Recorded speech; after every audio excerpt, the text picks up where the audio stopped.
Hello दोस्तों, NCR readers club में आपका स्वागत है। आज की ऑडियो बुक समरी है एटीट्यूड इज एवरीथिंग, यानी रवैया सब कुछ है। इस पुस्तक के लेखक best selling author Jeff Keller. दोस्तों, क्या आपको काम पर जाने का मन नहीं है? क्या आप थके हुए या निराश महसूस करते हैं? क्या आप जीवन में हार मान चुके हैं? क्या आप अपने सपनों को छोड़ चुके हैं? तो आज का यह ऑडियो बुक समरी सिर्फ आपके लिए है। इस ऑडियो बुक समरी में आप जानेंगे कि कैसे एक सफल और खुशहाल जीवन की शुरुआत आपके रवैये से होती है और आप कभी भी अपने रवैये को नियंत्रित कर सकते हैं और उसे बदल भी सकते हैं। आपका नज़रिया सकारात्मक हो या नकारात्मक, जेफ केलर द्वारा लिखी यह किताब आपको बताती है कि आप कैसे अपने सही नज़रिए के द्वारा फिल्मी सफलता पा सकते हैं और कैसे आप अपने निजी और पेशेवर जीवन को बेहतर बना सकते हैं। इस वीडियो में आप बहुत सारे जिंदगी जीने के नियम सीखेंगे। इस ऑडियो बुक समरी में अंत तक बने रहें। चलिए शुरू करते हैं book summary attitude is everything. NCR readers club में फिर से आपका स्वागत है। आप ऑडियो बुक में खो जाएं उससे पहले वीडियो को लाइक और चैनल को सब्सक्राइब कर लें, क्योंकि आपको यहाँ मिलती हैं बहुत सारी सेल्फ हेल्प और मोटिवेशनल बुक समरीज जो आपकी सक्सेस को बूस्ट करने का काम करती हैं। और आप हैं जितेंद्र सोलंकी के साथ। दोस्तों, लेखक जेफ केलर 1980 में लॉ स्कूल से वकालत करने के बाद कई सालों तक वकालत का काम करते रहे, लेकिन उनके लॉ के करियर में जीरो आ रही थी और वह खुद की जिंदगी से बिल्कुल खुश नहीं थे। कोर्ट में चलने वाली लंबी प्रक्रिया और वकीलों की चंचल दलीलों के कारण वह बार बार परेशान हो रहे।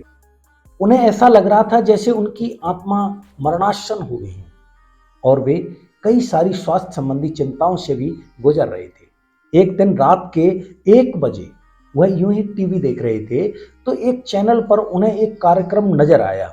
इस कार्यक्रम में एक द मेंटल बैंक नाम का उत्पाद बेचा जा रहा था। यह घर पर ही किया जाने वाला एक कोर्स था जिसमें बताया गया था कि अपनी सोच और अपने विश्वास को खत्म करके हम जिंदगी में सब कुछ हासिल कर सकते हैं। लेखक जेफ केलर को यह प्रोग्राम पसंद आया और उन्होंने कोर्स का ऑर्डर दे दिया। इस कोर्स को करने के बाद लेखक का अपने जीवन को देखने का नजरिया पूरी तरह से बदल गया। लेखक बताते हैं कि द मेंटल बैंक प्रोग्राम ने मुझे अन्य प्रेरक साधन खोजने के लिए उकसाया। मैंने नेपोलियन हिल, ऑगमेंटिनो, नॉर्मन विंसेंट पेल और रॉबर्ट शूलर जैसे लेखकों की पुस्तकें पढ़नी शुरू कर दी। मैंने नियमित रूप से बाइबल पढ़ना शुरू कर दिया। मैं Zig Ziglar, Earl Nightingale, Jim Rohn, Bob Proctor और इस तरह के कई अन्य लोगों के ऑडियो कार्यक्रम उत्सुकता से सुनने लगा। मैं स्वयं को एक ऐसे व्यक्ति के समान महसूस कर रहा था जो रेगिस्तान में कई दिनों से प्यासा भटक रहा हो और अचानक उसे पानी का एक स्रोत मिल जाए। मैं यह नहीं कह सकता कि मेरी जिंदगी में रातों रात सब कुछ बदल गया था, लेकिन जिस क्षण से मैंने अपने नेगेटिव एटीट्यूड को पॉजिटिव एटीट्यूड में बदलना शुरू किया, मुझे उसके सार्थक परिणाम मिलना शुरू हो गए। मैं बेहतर महसूस करने लगा। मैं ऊर्जा से भी भर गया था। मैं उन लक्ष्यों को हासिल करता गया जो मैंने पहले कभी नहीं किए थे। वजह केवल इतनी सी थी कि मैंने अपना एटीट्यूड बदल लिया था। मुझे यह बताते हुए खुशी हो रही है कि अब जब लोग मुझसे मेरी उम्र पूछते हैं और मैं कहता हूं 57 साल, तो उनका एक ही जवाब होता है, आप अपनी उम्र से बहुत छोटे दिखाई देते हैं। सभी लेखकों सिद्धांतों से प्रभावित होकर उन्होंने मोटिवेशनल वाला दृष्टिकोण और प्रेरक अपनाया। उसके बाद उन्होंने अपने लॉ के करियर को खत्म करने के लिए एक मोटिवेशनल स्पीकर बनने का निर्णय लिया और अपने जीवन में उन्होंने वह सब कुछ हासिल किया जो वह हमेशा से पाना चाहते थे। ऑथर ने एटीट्यूड इज एवरीथिंग बुक को 3 भागों में लिखा है। सफलता की शुरुआत मन से। डॉक्टर जॉयस ब्रदर्स ने कहा है, सफलता मन की एक अवस्था है। यदि आप सफलता प्राप्त करना चाहते हैं तो स्वयं को एक सफल व्यक्ति मानना शुरू कर दें। इसको ऑथर ने 5 अध्यायों में बताते हुए कहा है। अध्याय 1 है आपका दृष्टिकोण। दुनिया के लिए आपकी खिड़की है। आपका रवैया एक मानसिक फिल्टर की तरह काम करता है। इसी की मदद से आप इस जीवन और दुनिया को अनुभव करते हैं। कुछ लोग सकारात्मक नजरिए से दुनिया को देखते हैं तो वहीं कुछ लोग नकारात्मक नजरिए से दुनिया को देखते हैं। सकारात्मक दृष्टिकोण वाले लोग ऐसा सोचते हैं कि हाँ, मैं यह काम कर सकता हूँ। वहीं नकारात्मक दृष्टिकोण वाले लोग सोचते हैं कि नहीं, मैं यह काम नहीं कर सकता। इसको एक उदाहरण से समझते हैं। उस दोपहर सारा और सैम दोनों को एक ही वेटर्स ने सर्व किया। दोनों ने ऑर्डर देने में लगभग समान समय लगाया। दोनों को लगभग साथ ही खाना सर्व किया गया। दोनों को ही बढ़िया भरपेट खाना परोसा गया। वेटर द्वारा बिल लाने तक दोनों को लगभग समान समय पर का इंतजार करना पड़ा। लेकिन यही दोनों के बीच की सारी समानताएं खत्म हो जाती। सारा जोशपूर्ण कदमों से दुनिया के लिए एक पॉजिटिव सोच लिए, चेहरे पर मुस्कान लिए हुए कॉफी शॉप में दाखिल हुई थी। वहां बैठा हुआ कोई भी व्यक्ति उसे महसूस कर सकता था। उसकी चाल डाल और हाव भाव दर्शा रहे थे कि वह आशावादी है। सारा ने प्रसन्नता से लंच किया, वेटर के साथ कुछ हल्की फुल्की बातचीत की और अपनी बैटरी रिचार्ज करके वापस अपने डेस्क पर लौट गई। दूसरी ओर सैम माथे पर त्योरियां चढ़ाए शॉप में दाखिल हुआ था। उसके कंधे झुके हुए थे और वह तनावग्रस्त महसूस कर रहा था या दिखाई दे रहा था। उसके हाव भाव मानो चीख चीख कर कह रहे थे, दूर हो जाओ मेरी नजरों से। ऐसा लग रहा था मानो वह सुबह से ही खट्टा अचार खाकर बैठा हो। उसके बैठते ही जब वेटर तुरंत उसका ऑर्डर लेने नहीं पहुंची तो वह बेचैन हो उठा। वह इस बात को लेकर भी बेचैन था कि उसका ऑर्डर जल्दी सर्व क्यों नहीं किया जा रहा है। उसने खाने के बारे में भी शिकायत की और जब उसका बिल जल्दी नहीं आया तो वह आग बबूला हो गया। इसलिए दोस्तों, हमारा रवैया एक विंडो के जैसा होता है जो कि बचपन में बिल्कुल साफ होता है, लेकिन जैसे जैसे हम बड़े होते हैं इस विंडो पर कूड़ा जमना शुरू हो जाता है। बचपन में हर बच्चे को लगता है कि वह कुछ भी कर सकता है, लेकिन जैसे जैसे वह बड़ा होता है लोगों की आलोचना, आत्मसंदेह और अस्वीकृति के कारण उसका मानसिक रवैया धीरे धीरे बदलता जाता है। लेकिन अच्छी बात यह है कि हम इस विंडो को साफ कर सकते हैं और अपने रवैये को पूरी तरह से बदल सकते हैं। अमेरिकी लेखक ह्यू डाउनिस ने कहा है कि वह एक खुश मिजाज इंसान नहीं है, बल्कि उनके पास सबसे अच्छा रवैया है। अध्याय 2, आप एक मानव चुंबक हैं। सफलता के बारे में लिखने वाले महान लेखक, प्रसारणकर्ता और वक्ता अर्ल नाइटिंगेल ने द स्ट्रेंजेस्ट सीक्रेट शीर्षक के अपने प्रसिद्ध रिकॉर्डेड संदेश में इस मुद्दे को उठाया है। इस कार्यक्रम में उन्होंने सफलता के मंत्र को अंग्रेजी के केवल 6 शब्दों में परिभाषित किया है। हालांकि उन्होंने बाद में इसे विस्तार से समझाया है, किंतु वे बताते हैं कि उनकी सफलता का आधार यही 6 शब्द हैं। आप इन 6 शब्दों को जरूर जानना चाहेंगे, है ना? खैर, इससे पहले कि मैं आपको सफलता का मंत्र बताऊं, आपको यह जानकर हैरानी होगी कि यही शब्द आपको असफलता भी दिला सकते हैं। तो क्या आप सफलता का मंत्र जानना चाहते हैं? वह मंत्र है we become what we think about, यानी हम जिस बारे में सोचते हैं वही बन जाते हैं। क्या आप इसका अर्थ समझे? इस विषय में रिसर्च करने पर नाइटिंगेल ने पाया कि सभी लेखक, दार्शनिक एवं धार्मिक नेता इस बात से सहमत थे कि हमारे विचार ही हमारे कर्म तय करते हैं। इस विषय से संबंधित कुछ महान विचारकों ने क्या कहा है? बेंजामिन डिजायरली ने कहा है, अपने मन को महान विचारों का पोषण। वहीं नेपोलियन हिल ने कहा है, हमारा मन जिसके बारे में सोच सकता है उस पर विश्वास कर सकता है, उसे हासिल भी कर सकता है। राल्फ वाल्डो इमर्सन ने इसे इस तरह कहा है कि मनुष्य वही बन जाता है जो वह दिन भर सोचता है। और रॉबर्ट कॉलियर अपनी अंतर्दृष्टि को इस तरह प्रस्तुत करते हैं कि इस धरती पर ऐसा कुछ भी नहीं है जिसे आप हासिल नहीं कर सकते। बस एक बार आपको इस तथ्य को मानसिक रूप से स्वीकार करना है कि आप ऐसा कर सकते हैं। और अंततः हेनरी फोर्ड का जाना पहचाना वक्तव्य है, यदि आप सोचते हैं कि आप कोई काम कर सकते हैं या फिर नहीं कर सकते, दोनों ही परिस्थितियों में आप सही होते हैं। ऑथर बताते हैं कि आपके पुराने विचार ही आपको वहां तक मिलेंगे जहां पर आप आज हैं, और आपके विचार ही ये सुनिश्चित करेंगे कि आप भविष्य में क्या करेंगे। प्राचीन रोमन कवि वर्जिल का कहना था कि लोग तभी कोई काम कर सकते हैं जब वह ऐसा सोचते हैं कि वह ऐसा कर सकते हैं। अध्याय 3, सफलता के लिए अपना रास्ता चित्रित करें। गायिका सेलिन डायोन से जब एक साक्षात्कार में पूछा गया कि उन्होंने क्या सोचा था कि वह एक मशहूर गायिका बनेंगी और हजारों लोग उनका संगीत कार्यक्रम कभी देखेंगे, गायिका सेलिन डायोन ने कहा कि उनमें से कोई भी बात आश्चर्यजनक नहीं लगती, क्योंकि वह 5 साल की उम्र से ही अपने मन में इस तरह की तस्वीरें बना रही थी। ड्रीम को रिकॉर्ड में बदलने के लिए विजुअलाइजेशन की प्रक्रिया बहुत ही दिलचस्प है। दुर्भाग्यवश हम में से ज्यादातर लोग अपने मन में नकारात्मक नीड और रिजोल्यूशन की तस्वीरें देखते हैं, जिससे हमारे जीवन में दुख और गरीबी आ जाती है। विजुअलाइजेशन वह प्रक्रिया है जिसकी सहायता से हम अपनी मातृभूमि की तस्वीरें अपने मन में फीड कर लेते हैं। इस प्रक्रिया की मदद से आप यह निर्धारित कर सकते हैं कि आप किस प्रकार के संबंध चाहते हैं, आप जीवन में कितनी सफलता पाना चाहते हैं और आप कितने पैसे कमाना चाहते हैं। 1990 में कॉमेडियन जिम कैरी जब एक साधारण इंसान थे, तब उन्होंने अपने नाम $10 मिलियन का एक चेक लिखा और यह सुनिश्चित किया कि 5 साल के भीतर अपने अभिनय के जरिए उन्होंने यह पैसा कमाया। जिम कैरी ने हमेशा इस चेक को देखकर यह कल्पना की थी कि उन्होंने अपना लक्ष्य हासिल कर लिया है, और इस चेक में लिखा है कि उनके पास 1994 में जिम कैरी की फिल्म डम्ब डम्बर रिलीज हुई और उन्हें अपने अभिनय के लिए $10 मिलियन का एक चेक मिला। विजुअलाइजेशन की प्रक्रिया आपकी सफलता की राह को और आसान बनाती है। अध्याय 4, एक प्रतिबद्धता बनाएं और आप पहाड़ हिला देंगे।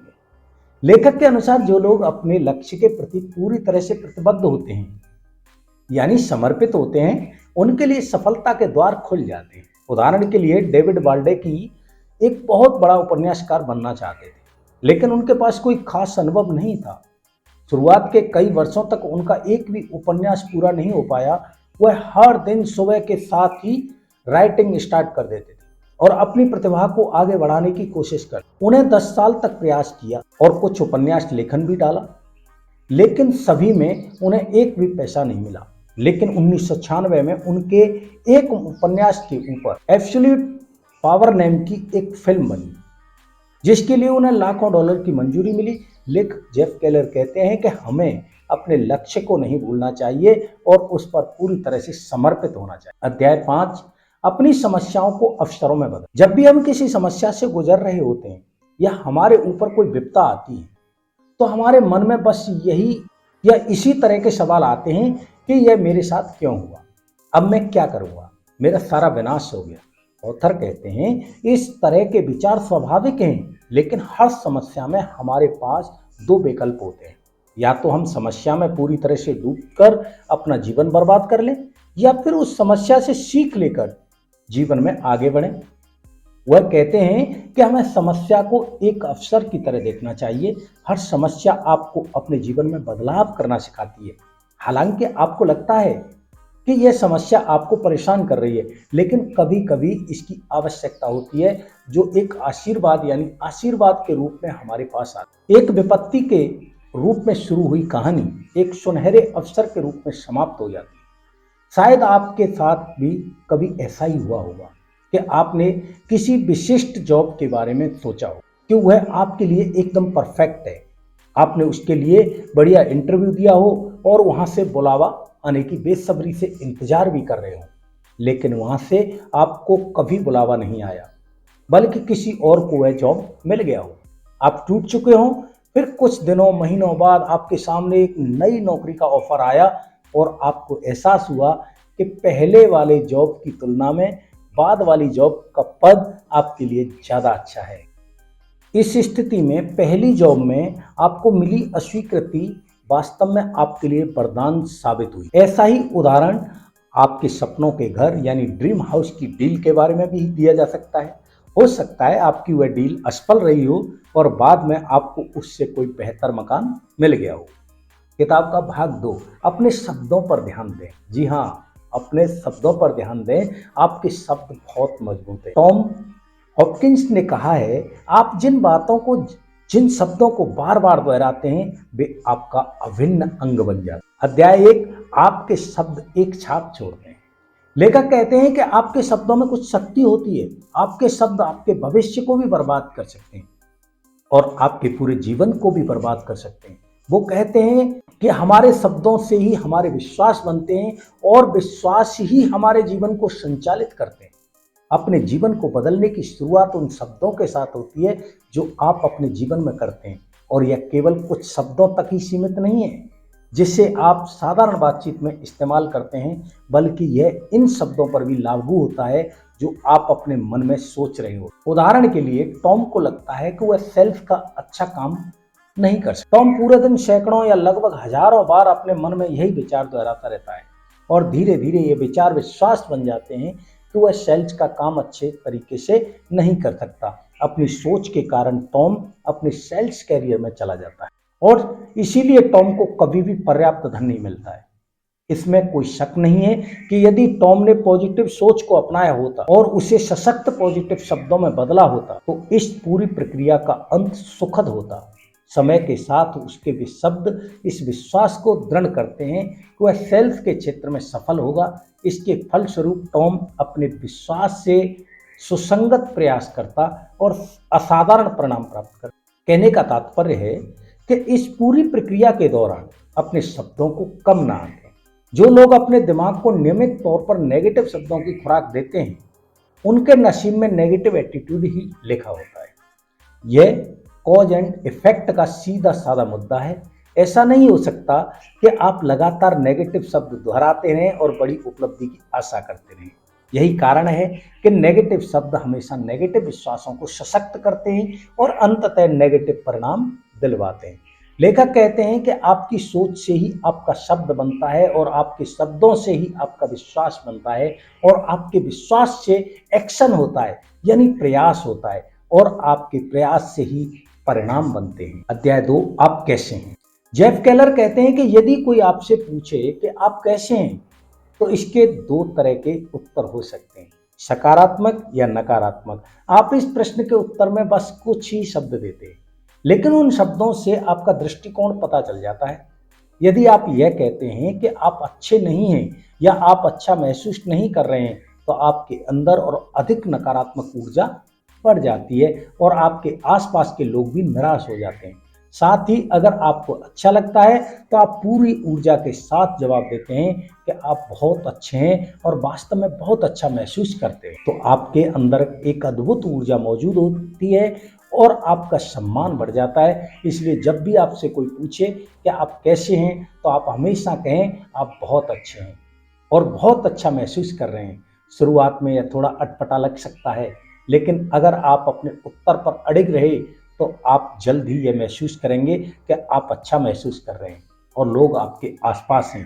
जहाँ तक मेरी बात है, जब कोई मुझसे पूछता है आप कैसे हैं, तो अक्सर मेरा जवाब होता है बहुत बढ़िया, शानदार। इससे सामने वाले पर मेरे पॉजिटिव एटीट्यूड का प्रभाव पड़ता है, और जितनी बार मैं बहुत बढ़िया शानदार कहता हूँ, उतनी ही बार मैं भी बहुत बढ़िया शानदार महसूस करता हूं। अध्याय 3, शिकायत करना बंद करो। लेखक जेफ केलर कहते हैं कि कोई भी आपके दुख और दर्द को सुनना नहीं चाहता। उनका कहना है कि यह एक जहर की तरह होता है जो आपकी खुशियों को तोड़ देता है, इसलिए कोई भी इस जहर का शिकार नहीं होना चाहता। उदाहरण के लिए मान लीजिए, यदि आपका कोई दोस्त अपनी सारी नकारात्मकता दिखाता है तो आप कैसा महसूस करते हैं? जाहिर सी बात है कि आप बिल्कुल अच्छा महसूस नहीं करेंगे, है ना? और शायद आप उस दोस्त से फिर से मिलना भी नहीं चाहेंगे, क्योंकि नकारात्मक या बुरी खबरें किसी को भी पसंद नहीं आती हैं। इसलिए लेखक का कहना है कि हर चीज के बारे में शिकायत करना बंद कर देना चाहिए, क्योंकि आप हमेशा ही शिकायत करने के आदी हो जाते हैं। विलियम पेन के अनुसार खुशी का रहस्य यह है कि आप अपना आशीर्वाद ना गिनाकर अपना आशीर्वाद प्राप्त करें। भाग 3, ईश्वर उनका साथ देता है जो काम करते हैं। बेन स्टीन ने कहा है, ईश्वर उनका साथ देता है जो काम करते हैं। कुछ भी अपने आप नहीं होता। कोई भी वस्तु तभी आपके पास आती है जब आप समझ जाते हैं कि आपको अपने प्रयासों से उसे अपने पास बुलाना होगा। अध्याय 1, सकारात्मक लोगों के साथ जुड़ें। बाइबल की एक पंक्ति है, एक दर्पण एक आदमी के चेहरे को दर्शाता है, लेकिन वह वास्तव में कैसा है यह इस बात से पता चलता है कि वह किस तरह के दोस्त चुनता है। यानी कि एक आईना सिर्फ इंसान का चेहरा देखता है, लेकिन उसकी असली जांच के लिए हमें यह देखना चाहिए कि उसके दोस्त किस तरह के हैं। लेखक कहते हैं कि सिर्फ सकारात्मक सोच और सकारात्मक बातें भर से आप सफल नहीं हो सकते। आप सभी लोगों के साथ ज्यादातर अपना समय बिताते हैं, यह बात भी बहुत महत्वपूर्ण है। उदाहरण के लिए, जब माइक हाई स्कूल में था तो पड़ोस के कुछ बच्चों के साथ समय बिताता था। माइक के अनुसार वे लोग सिर्फ पोर्च में बैठकर आने जाने वाली गाड़ियों को देखते रहते थे। उनका न तो कोई लक्ष्य था और ना ही कोई सपना। वे हमेशा नेगेटिव बातें करते थे। जब भी माइक उनसे कुछ नया करने के लिए कहता तो वे उसे हतोत्साहित कर देते। वे उससे कहते थे, यह बेवकूफ़ी है या फिर यह अनुकूल नहीं है। माइक उनके साथ इसलिए रहता था ताकि वह उस समूह का हिस्सा बना रहे। जब माइक कॉलेज में पढ़ने गया तब भी उसका सामना नेगेटिव सोच रखने वाले लोगों से हुआ, लेकिन उसे ऐसे भी लोग मिले जो पॉजिटिव सोच वाले थे, जो कुछ सीखना चाहते थे, जो कुछ हासिल करना चाहते थे। माइक ने इस तरह के पॉजिटिव सोच वाले लोगों के साथ समय बिताने का निश्चय किया। अचानक वह अपने बारे में कुछ बेहतर महसूस करने लगा। उसने एक बढ़िया एटीट्यूड विकसित कर लिया था। उसने अपने लक्ष्य तय करना शुरू कर दिया था। मुझे यह बताते हुए खुशी हो रही है कि अब माइक एक सफल वीडियो प्रोडक्शन कंपनी का मालिक है और उसका एक प्यारा सा परिवार है। वह अपने लक्ष्यों को एक के बाद एक हासिल करता जा रहा है।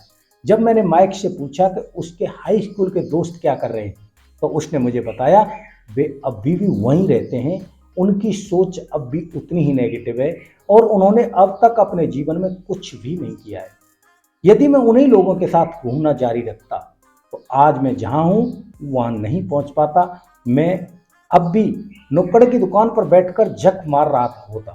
माइक की कहानी इस बात का जीता जागता सबूत है कि अपने आसपास के माहौल और लोगों का हमारे जीवन पर क्या प्रभाव पड़ता है। इसके बावजूद हम कभी कभी कुछ निश्चित लोगों के साथ रहने के आदी हो जाते हैं और इस बात पर विचार ही नहीं करते कि इसका क्या परिणाम हो सकता है। अध्याय 2, अपने डर का सामना करें और आगे बढ़ें। इमर्सन का कहना था कि वह काम करें जिस काम से डर लगता है और आपकी मृत्यु निश्चित है। लेखक कहते हैं कि सफलता प्राप्त करने के लिए आपको अपने आराम क्षेत्र से बाहर निकलना होगा और यह सबसे अच्छा तरीका है कि वह काम करें जैसा आपको लगता है। अगर आप कोई काम करना चाहते हैं लेकिन होटल से मठ होने वाले हैं तो आपको काम जरूर करना चाहिए, क्योंकि इसके अलावा आपके पास दूसरा कोई विकल्प नहीं है। अब यहाँ डर का मतलब यह नहीं है कि लेखक आपको किसी शारीरिक जोखिम लेने के बारे में बता रहे हैं, जैसे कि तेज गाड़ी चलाना या बंजी जंपिंग करना। इस डर का मतलब उन नामों से है जो आपके व्यक्तिगत और पेशेवर जीवन में अशांति पैदा करते हैं। जो चीजें आपको पसंद आती हैं और आप उन्हें आगे बढ़ाते हैं, वे आपके लिए गरीबी रेखा से नीचे चली जाती हैं। लेकिन आपके अंदर यह जान लें कि जीवन में सफल होने के लिए इनमें नशा करना जरूरी। अध्याय 3, असफलता से न घबराएं। हेनरी फोर्ड का एक प्रसिद्ध उदाहरण है, असफलता बस इस बार और अधिक समझदारी से शुरुआत करने का अवसर है। यानी कि हर लैपटॉप से और अधिक समझदारी के साथ शुरुआत करने का अवसर है। लेखक का कहना है कि दुनिया में शायद ही कोई ऐसा व्यक्ति होगा जिसे बिना किसी असफलता के सफलता प्राप्त हुई हो।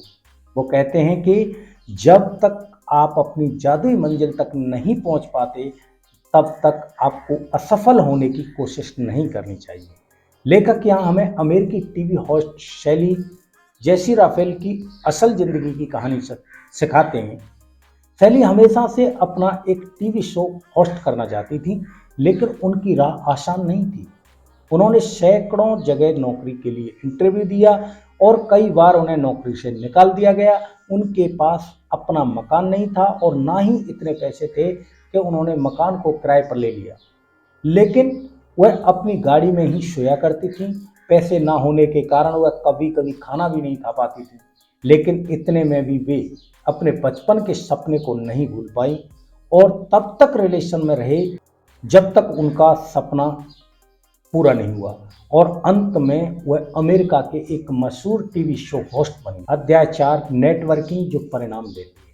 लेखक जेफ केलर का कहना है कि अगर आप बड़ी सफलता चाहते हैं तो कभी भी अकेले यह काम नहीं कर सकते। इसके लिए आपको अपने आसपास अन्य सकारात्मक और सफल लोगों को नेटवर्क की जरूरत है। अगर आप एक सकारात्मक और कर्मशील लोगों की एक टीम बनाएंगे तो वह आपकी सफलता को कई गुना तक बढ़ा देगी और यह तब संभव है जब दूसरा व्यक्ति आपसे जुड़ना चाहे। लोगों से अच्छे संबंध बनाने का और उनके साथ जुड़ने का सबसे अच्छा तरीका यह है आप लोगों की बातों पर ध्यान दें और उनकी समस्या का समाधान करें। छोटे छोटे आउटपुट पर भी गर्व करें और अपने साथ साथ सामने वाले के फायदों के बारे में भी सोचें। दोस्तों, मुझे उम्मीद है कि आपको एटीट्यूड इज एवरीथिंग बुक पर बनाया गया यह ऑडियो बुक बहुत पसंद आया होगा। इस ऑडियो बुक को लाइक और शेयर करें और ऐसे ही इंटरेस्टिंग बुक समरी सुनने के लिए हमारे चैनल एनसीआर रीडर्स क्लब को सब्सक्राइब करें। फिर मिलते हैं और नए ऑडियो बुक समरी के साथ। धन्यवाद। आपका दिन शुभ हो।